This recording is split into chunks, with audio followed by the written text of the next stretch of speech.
हे guys, so last video में हमने देखा था कि जो ब्लॉकचेन है वो क्या होती है, क्यों चाहिए। बिजनेस केस स्टडी देखी थी रिटेल सप्लाई चेन मैनेजमेंट की। उसमें 4 सॉल्यूशंस एक्सप्लोर किए थे और लास्ट सॉल्यूशन हमारा ब्लॉकचेन निकला था। ठीक है, तो इस वीडियो में हम क्या देखेंगे कि ब्लॉकचेन बेसिकली है क्या, व्हाट। ठीक है, व्हाट इज ब्लॉकचेन, तो ये देखेंगे। और मेन हमारा टारगेट क्या होगा इस वीडियो का कि जो ब्लॉकचेन है वो टेम्पर प्रूफ क्यों है। टेम्पर प्रूफ क्यों है कि अगर कोई टेम्परिंग करता है तो हमारा ब्लॉकचेन कैसे बताता है कि ये टेम्पर हुआ है, मतलब कि टेम्पर को डिटेक्ट करता है। मैंने आपको एक ब्रीफ तो दे दिया था, लेकिन उसे प्रॉपरली एक्सप्लेन इस वीडियो में करेंगे। पहला तो हम ये केस देखेंगे और दूसरा केस हम क्या देखेंगे कि जो ब्लॉकचेन है उसके जो ब्लॉक्स हैं वो वेरीफाइएबल कैसे हैं। ये प्रॉपर्टी है दो ब्लॉकचेन की, टेम्पर प्रूफ है, टेम्पर है अगर तो डिटेक्ट कर लेगा, और सेकेंडली ब्लॉकचेन वेरीफाइएबल है जो हम वेरीफाई कर सकते हैं। ठीक है, तो ये दोनों चीजें ब्लॉकचेन कैसे करता है ये हम देखेंगे। तो सबसे पहले हम ये देख लें कि होता क्या है ब्लॉकचेन, एक्चुअली में ब्लॉकचेन दिखता कैसा है, सिस्टम में लॉजिकली कैसे दिखता है।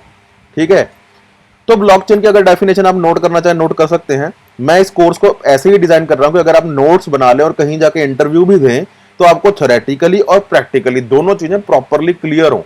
ठीक है, वीडियो आप एक बार दोबारा देखिए, कुछ फिर भी नहीं समझ आ रहा तो भी आप कमेंट सेक्शन में क्वेश्चन पूछ सकते हैं। ठीक है, टाइम स्टैंप देके कि इस टाइम स्टैंप पे सर आपने ये कहा था, इसका मुझे मतलब समझ नहीं आया, आप मुझे एक्सप्लेन कर दीजिए, तो मैं कमेंट में समझा दूंगा, या अगर मुझे लगेगा कि वीडियो बनाना जरूरी है तो मैं दोबारा वीडियो भी बना दूंगा। ठीक है, नो प्रॉब्लम एट ऑल। तो ब्लॉकचेन की एक्चुअल में डेफिनेशन क्या होती है, ब्लॉकचेन क्या होता है, it is a list of records that are stored across, मैं सिर्फ कीवर्ड्स लिख रहा हूं, it is a list of records that are stored across a sequence of blocks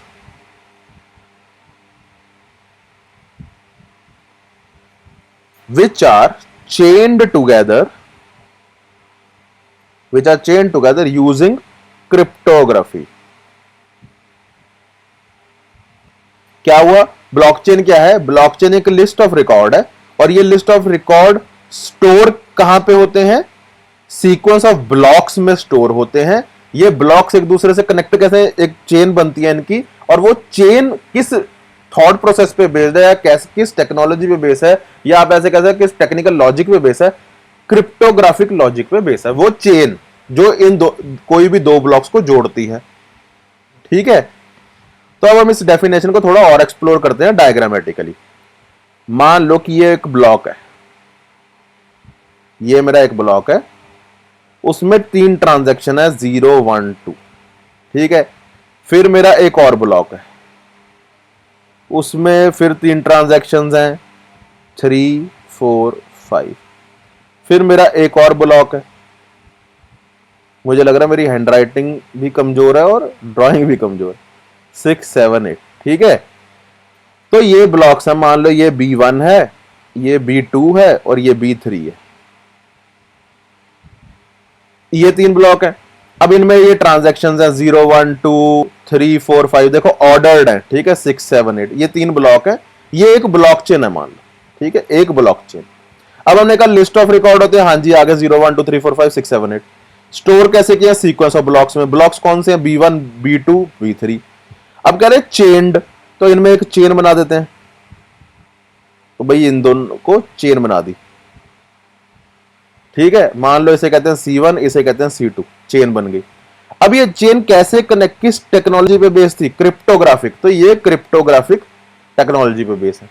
अब ये क्रिप्टोग्राफिक टेक्नोलॉजी क्या है, क्रिप्टोग्राफिक टेक्नोलॉजी का मैंने पिछले वीडियो में बनाया था, फर्स्ट वीडियो में बताया था 101 में भी, कि ये क्रिप्टोग्राफिक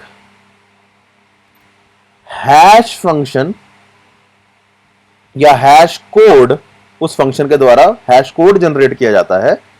और हर कोड जनरेट करने के लिए क्या क्या डेटा लगता है, एक तो ये ट्रांजैक्शंस का डेटा लगेगा, कुछ मेटा डेटा लगेगा, ठीक है, और प्रीवियस ब्लॉक का हैश लगेगा, प्रीवियस ब्लॉक का ये हैश कोड।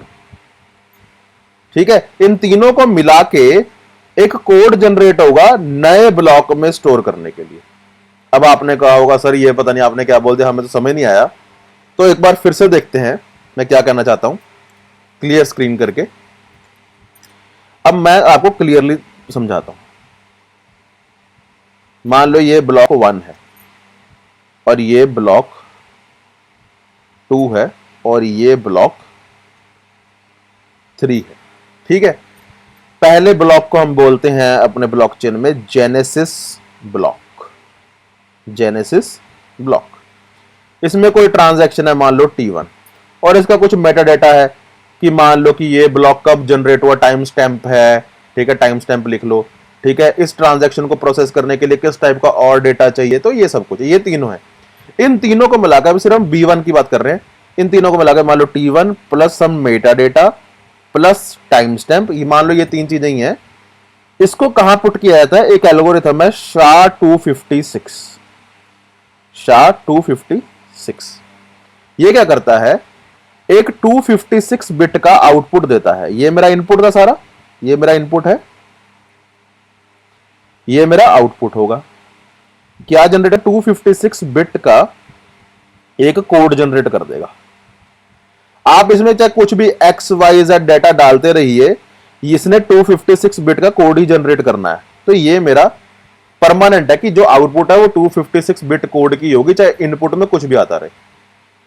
पहली प्रॉपर्टी तो इसकी ये है SHA-256 एल्गोरिथम की।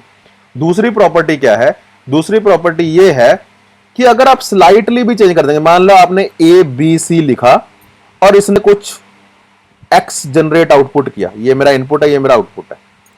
लेकिन अगर आप ABD कर देंगे तो ये टोटली नया 256 बिट जनरेट करेगा Y। ये X और Y किसी भी तरह से सिमिलर नहीं होंगे। तो इससे क्या हुआ कि अगर आप स्लाइटली भी डेटा चेंज करते हो, यहां पे C की जगह मैंने सिर्फ D किया, पहले दो चीजें सेम हैं, जो आउटपुट आया वो टोटली डिफरेंट आया है। बिट्स 256 ही रहेंगे लेकिन डेटा बिल्कुल चेंज हो जाएगा। ठीक है, डेटा बिल्कुल चेंज हो जाएगा। तो ये जो SHA-256 है, ये क्रिप्टोग्राफिक एल्गोरिथम है जो क्या करता है, क्रिप्टोग्राफिक बिट कोड जनरेट करता है। ठीक है, with the help of any input. ठीक है, अगर इनपुट में स्लाइड चेंज होता है तो 256 बिट का कोड बिल्कुल ही चेंज हो जाता है। तो जेनेसिस ब्लॉक तो फर्स्ट ब्लॉक है, इसमें कोई भी प्रीवियस हैश नहीं है। लेकिन जब ये B2 से कनेक्ट होगा तो B2 में अब क्या आएगा, B2 में अपना कोई ट्रांजैक्शन T2 है, उसका अपना कोई मेटा डेटा है, उसका अपना कोई अपना टाइम स्टैंप है। लेकिन इसमें एक और चीज ऐड हो जाएगी, वो होगा क्रिप्टोग्राफिक हैश ऑफ B1, कि इन तीनों से जो ये क्रिप्टोग्राफिक है 256 बिट का कोड जनरेट किया SHA-256 एल्गोरिथम ने, वो भी यहां स्टोर होगा। अब जब B2 B3 से कनेक्ट होगा तो सेम थिंग होगी, इसका अपना कोई ट्रांजैक्शन होगा, इसका कोई मेटा डेटा होगा, इसका कोई टाइम स्टैंप होगा। लेकिन इसमें क्या होगा, क्रिप्टोग्राफिक हैश ऑफ B2, जो इस सारी चीज का क्रिप्टोग्राफिक हैश जनरेट हुआ वो यहां पे स्टोर होगा। अब इससे क्या समझ आया कि मान लो कोई हैकर है, उसने यहां पे डेटा चेंज कर दिया तो इसका 256 आउटपुट बिल्कुल चेंज होगा। मैंने कहा था थोड़ा सा भी अगर चेंज हो तो 256 बिट कोड आउटपुट चेंज हो जाता है, तो उसे यहां भी चेंज करना पड़ेगा, अदरवाइज ये दोनों की कनेक्टिविटी नहीं रहेगी। ठीक है, तो इसके बाद जितने भी ब्लॉक्स होंगे, एन नंबर ऑफ ब्लॉक्स होंगे, उन सभी में उनका क्रिप्टोग्राफिक हैश चेंज होगा। ठीक है, तो इससे क्या होगा कि एक हैकर को काफी सारा एक्सेस लेना पड़ेगा। ऐसे नहीं कि एक ब्लॉक में डेटा चेंज कर दिया और वो भूल गया और वो मतलब कि उसका काम बन गया, नहीं, उसको उस ब्लॉक से, जिस ब्लॉक से उसने डेटा चेंज किया है, up to last block of that blockchain, सब में क्रिप्टोग्राफिक हैश अपडेट करना पड़ेगा। इतना उसे एक्सेस चाहिए, पहली बात तो। ठीक है, अब मैं इसे आपको केस स्टडी के हिसाब से समझाता हूं, जो हमने केस स्टडी पिछली बार की थी कि कैसे ये टेम्पर प्रूफ है। अब हम ये देखेंगे पहला पार्ट। ठीक है, उसके बाद वेरीफाइएबिलिटी समझाऊंगा। अब हम क्या देख रहे हैं, टेम्पर प्रूफ, प्रूफ देख रहे हैं। ठीक है, ये टेम्पर प्रूफ तो है, टेम्पर प्रूफ का भी प्रूफ देख रहे हैं। ठीक है, अब मान लो हम केस स्टडी को दोबारा लेके आते हैं। हमारे पास एक फैक्ट्री थी, डिस्ट्रीब्यूटर थे, बहुत सारे होलसेलर थे, बहुत सारे रिटेलर थे। ब्लॉकचेन की हमने डेफिनेशन समझी थी और पिछले वीडियो में देखा था कि हर एक के पास अपना अपना ब्लॉकचेन लेजर की कॉपी होती है, मतलब सेम डेटा हर एक के पास होगा। ये मेरे 4 पार्टिसिपेंट थे, FDWR, इन सभी के पास सेम ही ब्लॉकचेन की कॉपी रहेगी। तो मान लो हर एक के पास 3-3 ब्लॉक है, ठीक है। तो मान लो इसके बाद B1 है, B2 है, B3 है, ऐसे कनेक्टेड आएंगे। ऐसे ही सेम कॉपी इसके पास रहेगी, इसके पास भी सेम कॉपी रहेगी और इसके पास भी सेम कॉपी रहेगी, ठीक है। अब एक हैकर महाराज आ जाते हैं, इनके पास क्या होता है भाई, ये ना फैक्ट्री को हैक कर लेते हैं, फैक्ट्री का सिस्टम, और ब्लॉकचेन का B2 बदल देते हैं। और इनके पास इतना हाई लेवल एक्सेस है जो हमने पढ़ा, ये B3 को भी क्रिप्टोग्राफिक हैश फंक्शन चेंज कर देते हैं, ठीक है भाई। इसने ये चेंज कर दिया, लेकिन इसके बाद डिस्ट्रीब्यूटर का एक्सेस नहीं है, होलसेलर का नहीं है, रिटेलर का नहीं है, फैक्ट्री के किसी नेटवर्क में घुसा और इसने ये दोनों चीजें चेंज कर दी। तो अब क्या हुआ, इस ब्लॉकचेन को तो लगेगा ना कि मैं बिल्कुल सही चल रही हूं, क्योंकि B2 को चेंज किया, B3 को चेंज किया, ठीक है। अब ये क्या करेगा, अब एक जो कंसेंसस एल्गोरिथम होता है, कंसेंसस एल्गोरिथम, ठीक है, ये मैं आपको प्रॉपर समझाऊंगा। जैसे कि इथेरियम में प्रूफ ऑफ वर्क और प्रूफ ऑफ स्टेक होता है, वैसे कंसेंसस एल्गोरिथम होता है नॉर्मली, ठीक है। अब ये कंसेंसस एल्गोरिथम क्या करता है, ये सारे जो एक ऐसा टाइम स्टैम्प होता है जिसमें ये सारा कुछ मैच किया जाता है, ठीक है। मैच में सिर्फ क्या किया जाएगा, जो लास्ट ब्लॉक है ना उसका क्रिप्टोग्राफिक हैश मैच किया जाता है, कि फैक्ट्री का भी B3 देखा गया, ठीक है, डिस्ट्रीब्यूटर का भी B3 लिया, W का भी, होलसेलर का भी B3 लिया और अपने रिटेलर का भी B3 लिया। इन चारों का क्रिप्टोग्राफिक हैश लिया और मैच करना शुरू किया। तो हमने किया कि भी रिटेलर का W से मैच हो रहा है, रिटेलर का डिस्ट्रीब्यूटर से मैच हो रहा है, होलसेलर का डिस्ट्रीब्यूटर से मैच हो रहा है, लेकिन इन तीनों का इससे मैच नहीं रहा, फैक्ट्री के B3 से। तो इसका मतलब क्या हुआ कि भाई फैक्ट्री के लास्ट ब्लॉक के डेटा से कुछ छेड़छाड़ हुई है, कुछ टेम्परिंग हुई है। तो क्या हुआ, हमारा टेम्पर है जो वो डिटेक्ट हो गया कि हाँ भाई फैक्ट्री के डेटा में कुछ टेम्परिंग हुई है। पहली बार तो डिटेक्शन समझ गए कि भाई टेम्परिंग हुई है, इतना समझ गए। अब हमारा क्वेश्चन क्या है, वेरीफाइएबिलिटी पे। वेरीफाइएबिलिटी में क्या है कि कहां पे छेड़छाड़ हुई, वेयर मतलब कि फैक्ट्री के किस ब्लॉक में डेटा चेंज हुआ। तो हमने क्या कहा कि कोई भी एक उठा लो, मान लो D उठा लिया, क्योंकि ये तो सबका सेम ही है, ठीक है। अब D के पीछे से शुरू कर लो, B3 तो चेंज था, फिर हमने B2 मैच किया, हाँ जी भाई B2 भी चेंज है, क्योंकि उसने हैकर ने तो B2 में चेंज करना शुरू किया था ना, तो B2 भी चेंज है। लेकिन जब B1 मैच किया तो B1 सेम है, इसका मतलब जो B2 है वहां से डेटा चेंज होना शुरू हुआ।